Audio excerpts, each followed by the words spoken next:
ಬೇಕಾದಂಥ ಸ್ಥಳಗಳಲ್ಲಿ ಲಕ್ಷ್ಮೇಶ್ವರದ ಶಂಖಬಸ್ತಿಯು ಒಂದು ಅಂತ ಹೇಳ್ತಾ, ಇದರ ಇತಿಹಾಸ 1,500 ವರ್ಷದ ಹಿಂದೆ ಇಮ್ಮಡಿ ಪುಲಕೇಶಿಯ ಸಹೋದರಿ ಕುಂಕುಮಾದೇವಿ ನಿರ್ಮಿಸಿದಂಥ ಈ ಜೈನ ಬಸ್ತಿಯೊಳಗೆ 17 ಶಾಸನಗಳು ಲಭ್ಯ ಆಗಿದ್ದಾವೆ.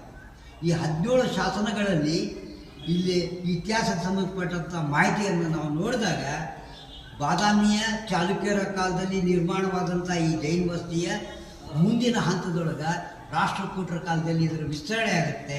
ನಂತರ ಕಲ್ಯಾಣ ಚಾಲುಕ್ಯರ ಕಾಲದಲ್ಲಿ ಇದರ ಮುಂದಿರುವಂಥ ನವರಂಗ, ಅದರ ಮುಂದಿರುವಂಥ ಮುಖಮಂಟಪ, ಇಲ್ಲೇನು ನಾವು ನೋಡ್ತೀವಿ ವಿಸ್ತಾರವಾಗಿರುವಂಥ ಈ ಜೈನ ಬಸ್ತಿ ಶಂಖಬಸ್ತಿ ಅಂತ ಕರಿತೀವಿ. ಈ ಶಂಖಬಸ್ತಿಯ ಪ್ರಮುಖ ಆಕರ್ಷಕ ಇಲ್ಲಿ ಸಹಸ್ರ ಜೀನ ಬಿಂಬ ಅಂತ ಏನು ಕರಿತೀವಿ, ಚತುರ್ಮುಖ ಜೀನ ಬಿಂಬವನ್ನು ನಾವು ನೋಡ್ತೀವಿ.